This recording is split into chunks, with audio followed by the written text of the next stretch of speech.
Jangan semua kematian itu selalu dikatakan COVID, ya, karena COVID. Definisi itu disalahartikan, akhirnya bisa menguntungkan pihak-pihak yang ingin mencari keuntungan dari sebuah definisi itu. Muldoko, cerita tentang orang tabrakan dibujuk untuk tanda tangan sepakat positif COVID adalah sebuah fakta tak terbantahkan. Bahkan sempat salah satu rumah sakit di Surabaya didemo oleh ojek online gara-gara kasus ini. Cerita tentang mayat yang meninggal karena tenggelam, kemudian dites COVID, juga adalah fakta. Entah bagaimana ceritanya orang yang sudah meninggal tapi masih dites COVID. Dua cerita tersebut bukan sebuah kebetulan belaka, bukan pula kelalaian atau kekhilafan oknum, tapi juga terjadi di banyak daerah dengan beragam modusnya. Saya juga menjadi saksi hidup bagaimana petugas kesehatan mendatangi rumah warga dan membujuknya untuk setuju di-COVID-kan. Lalu ketika ditanya kenapa yang bersangkutan menawarkan itu, jawabannya sederhana, untuk laporan desa.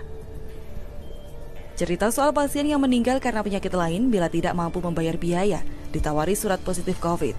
Cukup menyetujui pemakaman COVID, maka mayat bisa keluar tanpa perlu membayar.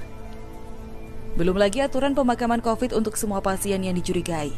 Bahkan meski tidak ada gejala pun divonis dicurigai COVID, sehingga pemakamannya harus sesuai aturan COVID. Beberapa hari setelahnya, hasil tes keluar dan ternyata negatif. Berapa banyak mayat yang dimakamkan sesuai standar COVID, tapi hasil tesnya ternyata negatif? Banyak. Lalu apakah setelah itu lingkungan sekitar tahu bahwa ternyata hasilnya negatif? Tak banyak. Ini seperti hoax yang terlanjur menyebar. Klarifikasi dan permintaan maaf tak akan pernah cukup menjangkau semua orang yang sudah menerima info hoax tersebut. Berbulan-bulan kita melakukan protes. Banyak sudah yang melawan praktek jahat ini. Lalu kemarin, akhirnya Muldoko mau ikut menyuarakan, meminta pihak terkait untuk tidak memaksakan status COVID ke pasien yang sebenarnya non-COVID. Bagi saya ini jelas angin segar. Angin perubahan yang langsung terdengar dari Kepala Kantor Staf Presiden. Harapannya semoga para tenaga medis yang nakal mulai tobat, mulai takut untuk main-main dengan status COVID. Tapi selanjutnya pemerintah juga perlu mencari tahu akar permasalahannya. Teguran kepada pihak rumah sakit dan tenaga medis tidak akan pernah cukup kalau kita tak paham masalah yang memotivasinya. Coba jelaskan ke publik, atau minimal cari tahu, kenapa ada pemburuan pasien dan mayat COVID? Kenapa ada tenaga medis yang mengincar penambahan pasien COVID? Kenapa ada tenaga kesehatan yang mengincar warga dengan penyakit bawaan dan menahun untuk diperiksa dan dipaksa COVID? Sebenarnya ada apa dengan mereka? Apa motivasinya? Tidak mungkin mereka melakukan ini tanpa alasan yang jelas. Memang sudah banyak kabar dan desas-desus terkait motivasi dan alasan tenaga medis bertindak nakal. Tapi tetap saja ini harus dikonfirmasi karena berkaitan dengan perbaikan kebijakan. Pada intinya kondisi kita sudah krisis, masyarakat sudah menjerit. Sementara di level kebijakan dan wilayah medis masih banyak permainan dan akal-akalan.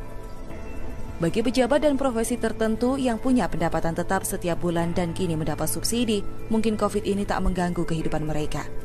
Kebutuhan pokok tetap terpenuhi. Tapi cerita para pekerja swasta tidak sebatas masalah PHK.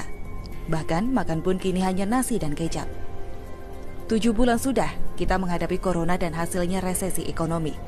Sampai di sini mestinya kita sudah mulai berpikir tentang evaluasi. Sudahlah, sudah cukup kita belajar dan coba-coba. Data yang dikumpulkan sudah sangat lengkap untuk membuat perubahan. Untuk apa rapid test perjalanan? Kalau itu hanya untuk menjual paksa alat kesehatan, tidak akurat pula. Untuk apa membuat pemakaman khusus COVID? Toh mayat tak bisa menularkan virus. Sudahlah, jangan lagi main propaganda dengan mengumpulkan mayat dalam satu tempat hanya untuk menciptakan ketakutan. Satu langkah Muldoko yang kini berani berbicara frontal melawan mafia medis patut kita apresiasi. Tapi ini belum selesai. Masih ada beberapa masalah dan perbaikan yang harus diterapkan. Semoga Pak Muldoko mau untuk lanjut melawan. Jangan tiba-tiba menghilang seperti Terawan.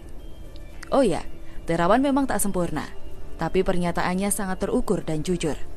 Beberapa pernyataan seperti COVID ini tidak berbahaya, bisa sembuh sendiri, tak perlu semua orang pakai masker, cukup yang sakit saja.